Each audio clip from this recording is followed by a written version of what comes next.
हिल cipher जो है सबसे पहले तो ये याद रख लें, हिल साइफर 1929 में इन्वेंट हुआ था और इसको लेस्टर एस हिल ने इन्वेंट किया था। ये फर्स्ट पॉलीग्राफिक साइफर है। पॉलीग्राफिक साइफर का मतलब कि इस साइफर के ज़रिए से हम एक साथ एक से ज़्यादा लेटर को इनक्रिप्ट कर सकते हैं। आपको याद होगा कि जब मैंने आपको ये प्लेफेयर साइफर करवाया था, तो प्लेफेयर साइफर में हर सिंगल लेटर इनक्रिप्ट नहीं होता, बल्कि 2 लेटर एक साथ इनक्रिप्ट होते हैं, फिर 2 लेटर इनक्रिप्ट होते हैं। आपको याद होगा ये। और इससे पहले वाले जितने भी हमने साइफर पढ़े थे वो सिंगल लेटर वाले थे। जैसे ये था होमोफोन साइफर, इसमें एक एक लेटर इनक्रिप्ट होता था। तो एक एक लेटर के इनक्रिप्शन वाले साइफर के बाद प्लेफेयर आया जो 2 लेटर को इनक्रिप्ट करता था। उसके बाद हिल साइफर आया, ये एक साथ 3 या 3 से ज़्यादा लेटर को भी इनक्रिप्ट कर सकता है। लेकिन अभी हम एक छोटी सी एग्जांपल लेते हैं। इस हिल साइफर को समझने के लिए सबसे पहले याद रख लीजिएगा कि इसके जो नंबर हैं या इसकी जो मैथमेटिक्स है वो मॉड्यूलो 26 मैथमेटिक्स है। आपको याद होगा मैंने मॉड्यूलो 26 मैथमेटिक्स क्लास में बताया था कि जब अल्फ़ाबेट 26 से ऊपर हो जाएं तो उसमें से 26 माइनस करते हैं। और आपको ये भी याद होगा कि मैंने आपको इसकी एग्ज़ाम्पल देते हुए मॉड्यूलो 12 की एग्ज़ाम्पल दी थी। मैंने कहा था कि जब घड़ी में 14 बजते हैं तो 14 बजे अगर कोई कहता है कि 14 बज रहे हैं तो इसका मतलब 14 में से 12 को माइनस कर दें तो इसका मतलब 2 बज रहे हैं। इसी तरह अगर 16 बज रहे हैं तो 16 में से 12 को माइनस कर दें तो इसका मतलब 4 बज रहे हैं। तो ये जो टाइम वाला जो मामला है इसको मॉड्यूलो 12 मैथमेटिक्स कहते हैं, जबकि अल्फ़ाबेट के लिहाज से ये मॉड्यूलो 26 मैथमेटिक्स है।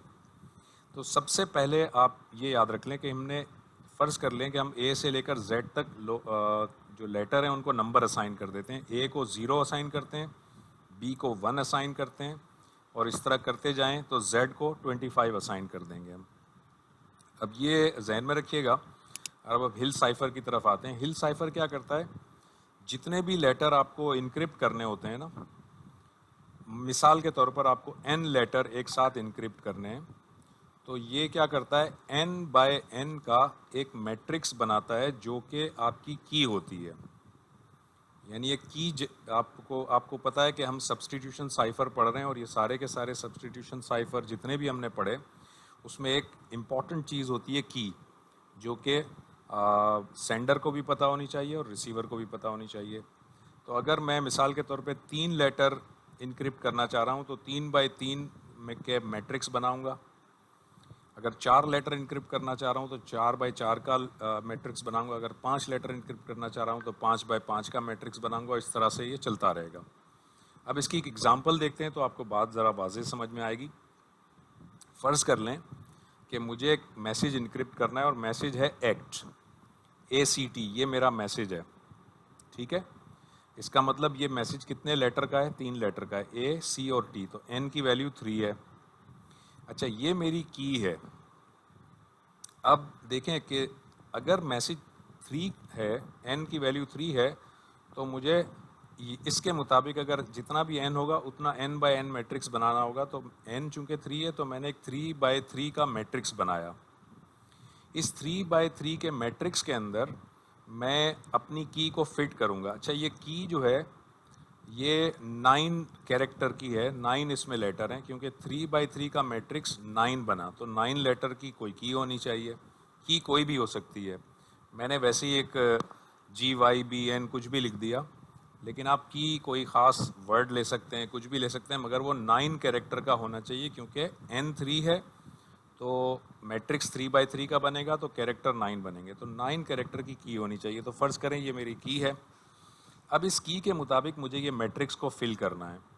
तो इसमें क्या करूँगा, G जो है उसकी वैल्यू 6 है, Y की वैल्यू 24 है, B की वैल्यू 1 है। आपको पता है A की वैल्यू हमने 0 लिखी थी और B की वैल्यू 1, तो ये B 1 है। इस तरह N 13 है, Q 16 है। इस तरह ये हमने मैट्रिक्स को फिल कर लिया। और ये जो मेरा प्लेन टेक्स्ट है ये एक्ट है।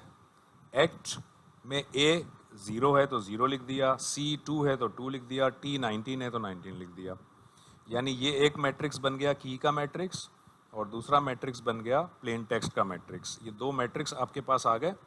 अब आप क्या करेंगे, इन दोनों मैट्रिक्स को करेंगे मल्टीप्लाई।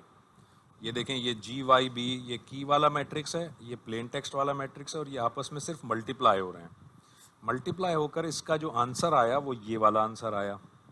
लेकिन ये वाला जो आंसर है इसको मॉड्यूलो 26 मैथमेटिक्स के थ्रू गुजारेंगे।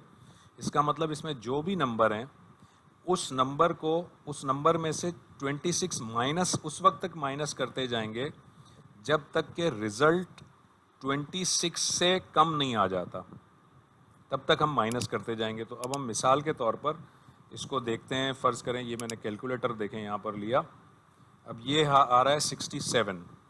तो मैंने क्या किया, 67 में मैंने माइनस किया 26, तो ये आया 41। ये अभी भी 26 से ऊपर है। मैंने फिर माइनस किया 26, ये आ गया 15। तो ये 67 की बजाय मैं इसको लिख दूंगा 15, यहाँ पर नज़र आ रहा है आपको। इसी तरह 222 है, 222 में मैं क्या करूं, पहले माइनस किया 26, ये 196 आया, फिर मैंने माइनस किया 26, फिर 170 आया, माइनस किया 26, फिर 144 आया, माइनस किया 26, फिर 118 माइनस 26, फिर 92 माइनस 26, फिर 66 माइनस 26, फिर 40 माइनस 26, 14 आ गया। तो इसका मतलब 222 की जगह 14 लिख देंगे। तो इस तरह से हम ये सारी की सारी, ये 319 को भी मैं क्या करूँगा, 319 में भी 26 माइनस करता जाऊँगा तो ये 7 आ जाएगा। अब ये जो 15 है ये मेरे अल्फ़ाबेट के ऑर्डर के लिहाज से कैपिटल P बन गया, 14 जो है O बन गया, और 7 जो है वो H बन गया। तो ये POH असल में मेरा साइफर टेक्स्ट आ गया। प्लेन टेक्स्ट था एक्ट, की थी ये, साइफर टेक्स्ट आ गया POH। ये अब हम उसको भेज देंगे, किसको, रिसीवर को। अब रिसीवर को जब ये मिलेगा तो रिसीवर के पास एक ये होगा यानी साइफर टेक्स्ट होगा, और एक रिसीवर के पास की होगी, मगर प्लेन टेक्स्ट नहीं होगा। प्लेन टेक्स्ट रिसीवर कैसे निकालेगा वो देखते हैं। देखें अब क्या करेंगे हम, सबसे पहले रिसीवर क्या करेगा कि ये जो की का जो मैट्रिक्स है, इस मैट्रिक्स का इन्वर्स मैट्रिक्स बनाएगा। अब ये इन्वर्स मैट्रिक्स, ये मैट्रिक्स की अलजबरा है, उसके थ्रू बनेगा। जो भी इन्वर्स मैट्रिक्स बनेगा उस मैट्रिक्स को मॉड्यूलो 26 से गुजारेंगे तो ये वैल्यू आ जाएगी। अब इस मैट्रिक्स को आपने यहाँ लिया, यानी आप रिसीवर साइड पर हैं, ये मैट्रिक्स आपके सामने मौजूद है, और POH वाला मैट्रिक्स आपके सामने मौजूद है, जो कि दरअसल साइफर टेक्स्ट था।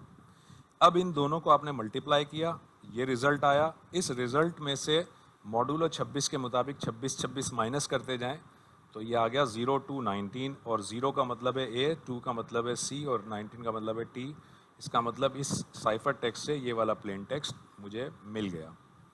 ये है सिंपल सा, लेकिन ये याद रख लें, मैंने आपको समझाया इस तरह से, मगर जैसे कि मैंने आपको इससे पहले भी शेयर किया है कि ये जितने भी हम साइफ़र्स पढ़ रहे हैं, हर साइफ़र का एक सॉफ्टवेयर बना हुआ है, और वो सॉफ्टवेयर आप गूगल पे सर्च करते हैं तो आपको प्लेफेयर साइफ़र का भी सॉफ्टवेयर मिल गया था, या इससे पहले भी जितने हमने साइफ़र पढ़े थे सबके हमने सॉफ्टवेयर भी देखे थे, सब्सटीट्यूशन साइफ़र के, और हम कोई वैल्यू डालते थे फिर की डालते थे तो वो बनता भी था। आपको मैंने कुछ लिंक्स भी दिए थे। तो इसी तरह ये हिल साइफ़र भी है, ये एक सॉफ्टवेयर बेस्ड है, यानी इसमें मैट्रिक्स कैलकुलेशन, मैट्रिक्स अलजबरा पूरी होती है, और मैट्रिक्स के थ्रू ये पूरा का पूरा हिल साइफ़र कैलकुलेट करता है अपने प्लेन टेक्स्ट को साइफर टेक्स्ट में, और साइफर टेक्स्ट को अगेन प्लेन टेक्स्ट में। ये था हिल साइफ़र। हिल साइफ़र के बाद हम आते हैं, अच्छा, हिल साइफ़र की मैथमेटिकली अगर आप देखें तो हिल साइफ़र का मैथमेटिकल इक्वेशन ये बनती है कि P जो है वो एक प्लेन टेक्स्ट है और K एक की है, तो की को प्लेन टेक्स्ट से मल्टीप्लाई करते हैं और मॉड्यूलर 26 वाली मैथ से गुजारते हैं तो साइफर टेक्स्ट बन जाता है। और अगर साइफर टेक्स्ट को की के इन्वर्स मैट्रिक्स से मल्टीप्लाई करते हैं और मॉड्यूलर 26 से गुजारते हैं तो प्लेन टेक्स्ट आ जाता है। तो ये एक मैथमेटिकल फॉर्म लिखी हुई है हिल साइफर की।